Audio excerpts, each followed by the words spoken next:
Bonjour tout le monde, j'espère que vous allez bien. On se retrouve aujourd'hui pour une nouvelle vidéo dans laquelle je vais vous présenter 3 recettes que j'adore dès que les beaux jours reviennent. Ce sont des recettes que j'adore prendre au déjeuner parce que j'aime bien avoir quelque chose de frais, quelque chose parfois aussi que je peux emmener.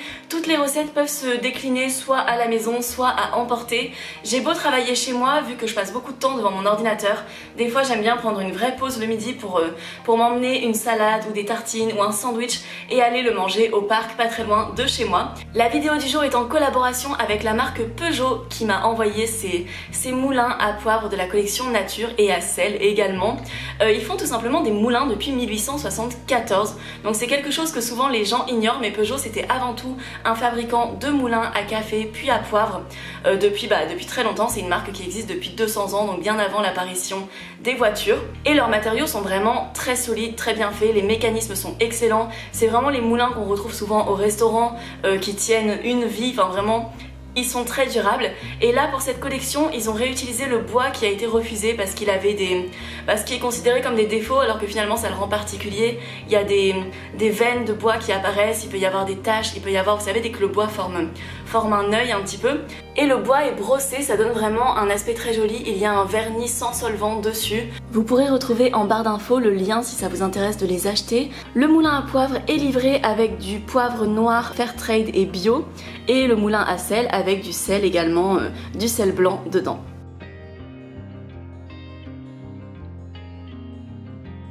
Je remercie donc Peugeot de collaborer avec moi pour cette vidéo. On va passer à la première recette. Vous aurez d'abord besoin de poivrons ainsi que d'avocat et de tempeh, puisqu'on va faire des petites tartines avec de l'avocat, du poivron, du tempeh, un peu d'huile d'olive, du sel, du poivre. C'est tout simple et c'est délicieux. On accompagne ça avec une salade verte par exemple. Donc on commence par les poivrons. Ça c'est vraiment quelque chose que vous pouvez faire la veille. C'est le genre de repas vraiment qui passe très bien en meal prep. C'est pour ça que j'adore le faire le midi. Vous savez que le midi j'aime bien faire quelque chose de très rapide. Donc les poivrons on va les mettre au four simplement, posés dans un plat pendant environ 45 minutes, et après on viendra les éplucher. Une fois que les poivrons sont cuits et refroidis, je viens les éplucher. Donc l'avantage des poivrons rouges, c'est que ça s'épluche à peu près tout seul, contrairement aux poivrons verts par exemple qui ont la peau vraiment accrochée à la chair.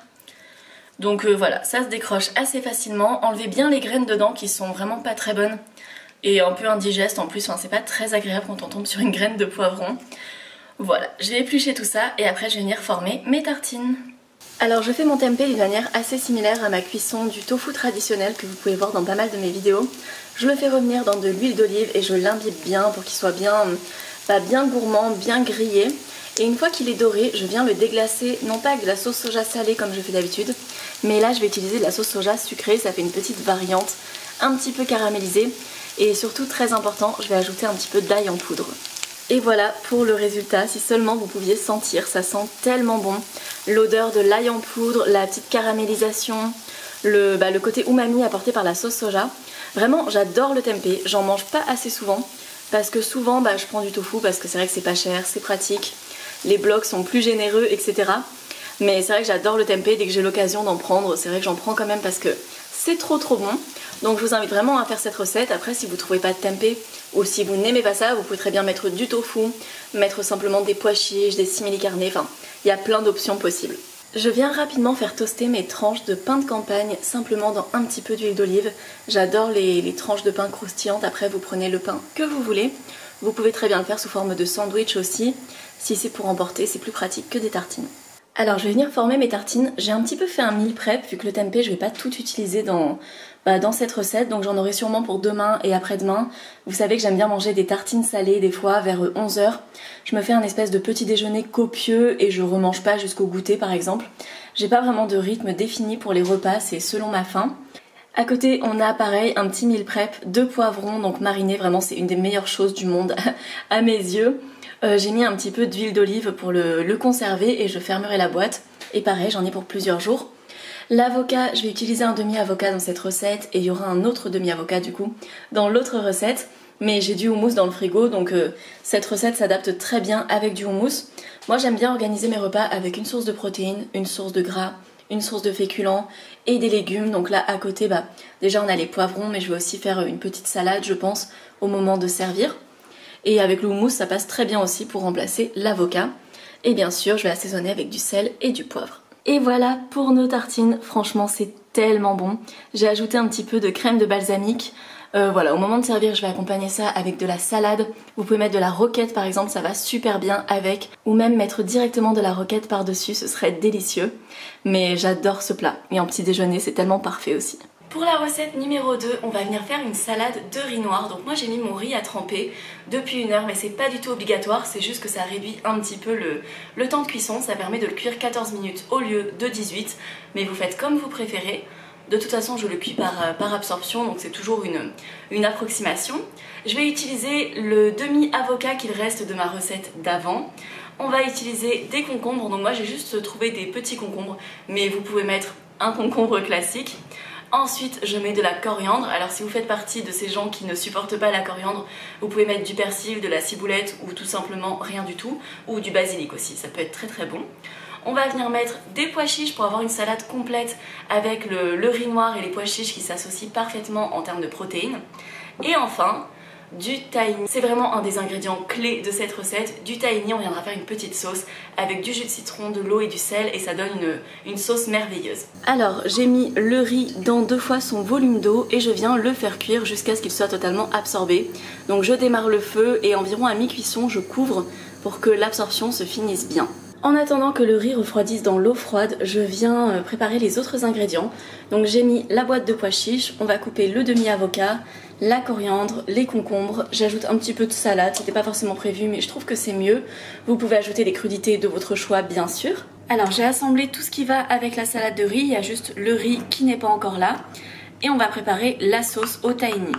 Alors déjà il vous faut un tahini bien fluide comme celui-là. Celui que vous trouvez souvent en magasin bio est beaucoup moins fluide et c'est vrai que le tahini des boutiques orientales est incroyable.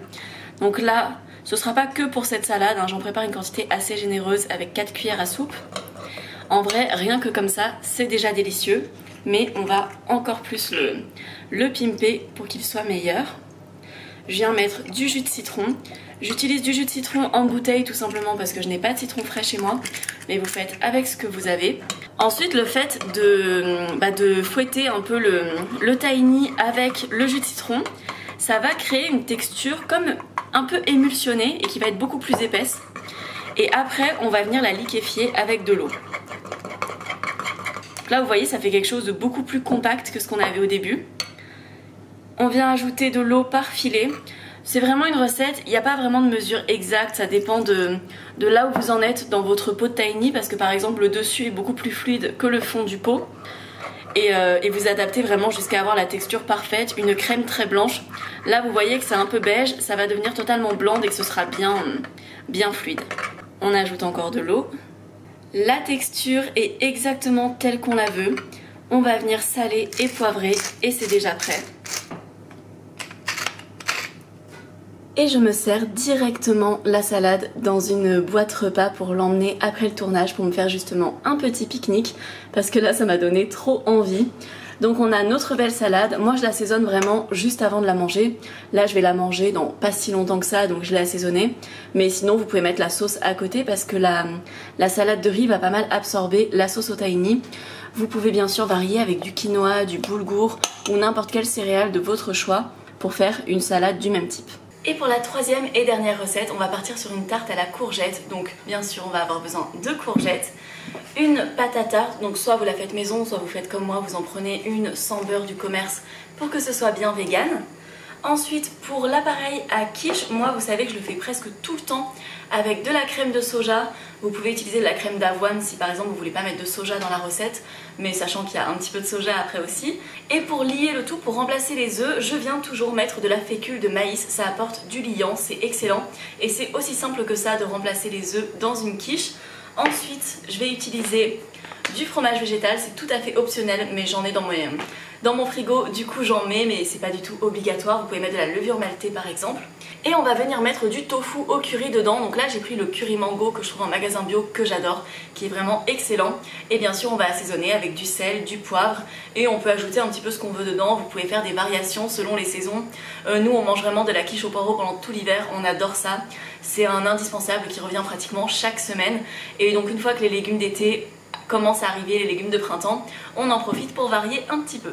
Je vais venir enfourner la pâte à tarte seule juste 5 minutes. J'aime bien quand elle est un petit peu pré-cuite, ça permet d'avoir une meilleure tenue ensuite. Je viens éplucher les courgettes, donc je coupe les bords.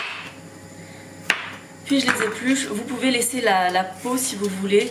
Moi c'est vrai que je préfère quand il n'y en a pas après. Je vais pas les éplucher de manière hyper stricte, c'est pas grave s'il en reste un peu. Mais voilà, on va éplucher et couper en rondelles.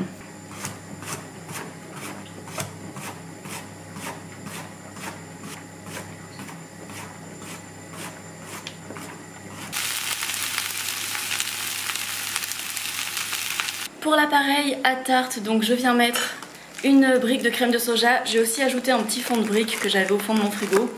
Vous savez que souvent j'improvise un peu, j'ajoute selon ce qui m'arrange, selon ce qui traîne, et n'hésitez pas à faire pareil. Du moment que vous respectez un peu les bases des recettes, vous pouvez toujours un petit peu modifier. Je mets un peu plus d'une cuillère à soupe de maïzena dedans, que je viens bien délayer dans la crème de soja. J'ajoute ensuite un petit peu de râpé à base de noix de coco. Et on va venir saler et poivrer généreusement.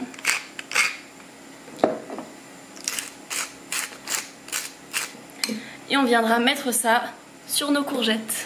Alors quand je mange les courgettes directement, je les fais un petit peu plus cuire que ça, mais là c'est parfait pour être mis au four pendant 20 minutes. On va venir ajouter l'appareil.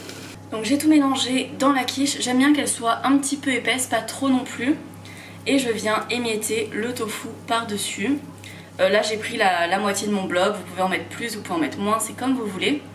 Et elle a vraiment pas besoin de cuire très longtemps vu que les courgettes sont déjà cuites et que le tofu n'a pas besoin d'être cuit. Ce tofu vous pouvez le manger vraiment froid, il est très très bon. Il est assaisonné au curry, à la mangue et vraiment je l'adore. Je l'achète pas souvent parce que j'y pense pas, mais c'est vraiment très très bon. Et vous pouvez émietter à la fourchette si jamais vous craignez le fait de toucher avec les mains. Sachant que du moment que vous avez les mains propres et que vous avez enlevé vos bagues etc, il n'y a pas vraiment de problème à toucher la nourriture avec les mains. Voilà pour la tarte. Moi j'aime bien un petit peu enfoncer le tofu dans l'appareil pour que ce soit un petit peu imprégné dedans et qu'il se dessèche pas trop à la cuisson. Et on va venir enfourner tout ça.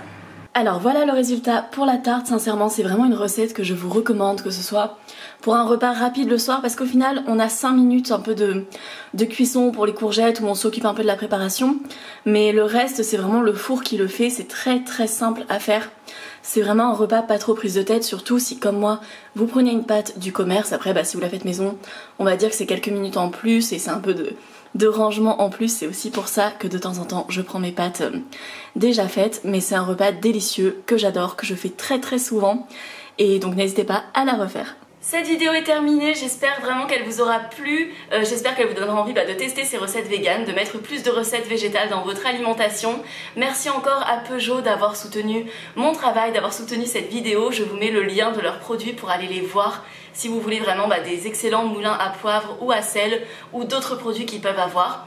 En attendant, on se retrouve dans quelques jours. D'ici là, on peut se retrouver sur Instagram, Mûre et Noisette également. Vous pouvez vous abonner à ma chaîne YouTube pour ne rien manquer. Vous pouvez commenter, liker, soutenir mon travail et on se retrouve très bientôt pour une nouvelle vidéo. Ciao ciao!